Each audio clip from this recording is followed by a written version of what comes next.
Everyone, তোমাদের সুমাইয়া সবাইকে স্বাগত জানাচ্ছি আমার ডেইলি ব্লগের আরেকটি নতুন পর্বে। আশা করছি সবাই ভালো আছো। যেখান থেকে ভিডিওটা দেখছো সবার জন্য অনেক ভালোবাসা রইল। সকালবেলা আজকে পাস্তা আর চা খেয়েছিলাম, আর ওদিকে আমি দুপুরের জন্য রান্না করেছি ঢেঁড়স ভাজি আর ডাল। গতকালকের মাংস কিন্তু কিছুটা আছেই, তাই জন্য আজকে আর রান্না ঝামেলা করিনি। সকালবেলা একটু তাড়াতাড়ি অফিসে গিয়েছিলাম এবং বাসাতেও একটু তাড়াতাড়ি ফিরে এসেছি। তো যে জায়গাগুলো তোমাদের সাথে এখন শেয়ার করছি এটা আমার বাসার আশেপাশের লোকেশন। আর আমি আগেই প্ল্যান করে রেখেছিলাম যে আজকে অফিস থেকে যখন লাঞ্চে ফিরবো তখন এই জায়গাতেই নেমে ভিডিও করব, বৃষ্টি ভেজা প্রকৃতিটাকে ক্যামেরাবন্দি করে তবেই বাড়ি যাব। আর সেজন্য কিন্তু বাবুকে আজকে সকালে অফিসে নিয়ে যাইনি, ওর আজকেও স্কুল ছুটি ছিল আর আজকে ওর স্কুল ছুটির শেষ দিন। আগামীকাল সকালে ওর স্কুল রয়েছে। আমি অবশ্য সেই অজুহাতেই ওকে বাসায় থাকতে বলেছি। থাকতে চায় না একা একা, তো বললাম কিছুক্ষণ টিভি দেখো, রেস্ট করো, আমি অফিস থেকে তাড়াতাড়ি চলে আসবো, আর লাঞ্চের পরে অফিসে যখন যাব তখন তোমাকে নিয়ে যাব। কাল থেকে তো স্কুল খোলা, সকালবেলা তো প্রতিদিনই তোমাকে বের হতে হবে, আজকে বরং বাসায় থাকো। এইভাবে ওকে বুঝিয়ে শুনিয়ে রেখে গিয়েছিলাম। আর এদিকে দেখো অফিস থেকে ফেরার সময়ও আরামে ভিডিওটা হয়ে গেল। বাচ্চার সাথে থাকলে আমি রাস্তাঘাটে সেভাবে ভিডিও করতে সাহস পাই না। আর বাসায় ফিরে দেখো ও যা যা নিয়ে আসতে বলেছিল, চিপস, চানাচুর, কেক সব কিছুই নিয়ে এসেছি, কিন্তু আমি ভীষণভাবে ঘেমে গেছি।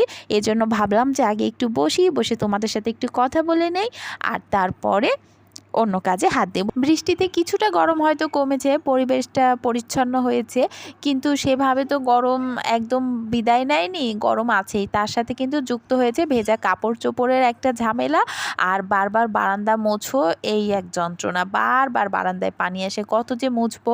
রাস্তাঘাটে প্যাচে কাদাও রয়েছে, যদিও আমার বাসাটা মেইন রোডের উপরে হওয়াতে আমাকে অতটা কাদা পেরোতে হয় না, আর এজন্য আমি সবসময় মেইন রোডের উপরেই বাসা নেয়ার চেষ্টা করি। যেহেতু ভাড়া বাসাতেই থাকি তো মেইন রোডের উপরেই নিব। নিজের বাসা হলে আলাদা কথা ছিল, তখন অলিগলিও ভালো, কিন্তু ওই যে পয়সা দিয়ে ভাড়া বাসাতেই থাকবো তো মেইন রোডেই থাকবো, অন্তত অলিগলি হেঁটে গিয়ে কাদা পেরিয়ে গিয়ে রিক্সা অটো খোঁজার কষ্টটা থেকে আর কি রেহাই অন্তত হবে, এইটা চিন্তা করে। তো দেখো আবার আমার লাঞ্চ করতে করতে কিন্তু বৃষ্টি শুরু হয়ে গেছে টিপ টিপ করে। এখন এর মধ্যেও আজকে অফিস না গেলেই নয়, তাই দুপুর 2টোর দিকে যখন অল্প অল্প করে পানি পড়তে শুরু করেছিল তখনই ছাতা মাথায় দিয়ে বাবুকে সাথে নিয়েই অফিসে গিয়েছিলাম। বাবু আর এই বেলাটা একা কিছুতেই থাকতে চাইলো না, তাই সাথে নিয়ে যাওয়া।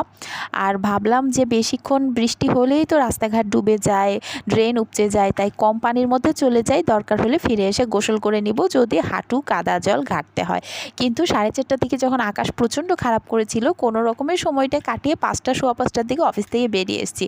তখনও খুব জোরে বৃষ্টি শুরু হয়নি, আমি বাসায় এসে ঢুকেছি আর সেই তুমুল জোরে বৃষ্টি। তো 5:30 তখন বাজে, বাবুকে নিয়ে ফল কেটে খাচ্ছিলাম, আর এই দিকে দেখো কি মারাত্মক আকারে বৃষ্টি শুরু হয়ে গেছে। এখন কারেন্ট চলে যাবে কিনা এই এক টেনশন। কারেন্ট চলে গেলে তো সব কাজ বন্ধ হয়ে যায়, কারণ ওয়াইফাইটাই তো বন্ধ হয়ে যায়। তো মোবাইল বন্ধ থাকলে কোনো কাজই আর আসলে করা তখন সম্ভব হয় না, কারণ বেশিরভাগ কাজ তো মোবাইল কেন্দ্রিক। সেটা আমি ওয়াইটির কাজ করি না কেন বা আমার ফ্রিল্যান্সিংয়ের কাজ করি না কেন, বাসায় থাকলেও তো কাজের মধ্যেই থাকি। আর অফিসে গেলে তখন তো আর বলাই বাহুল্য, কাজ তো করতেই হয়, কাজ করতেই যখন সেখানে যাই। এই পর্যন্তই, ভালো থেকো সবাই, টাটা।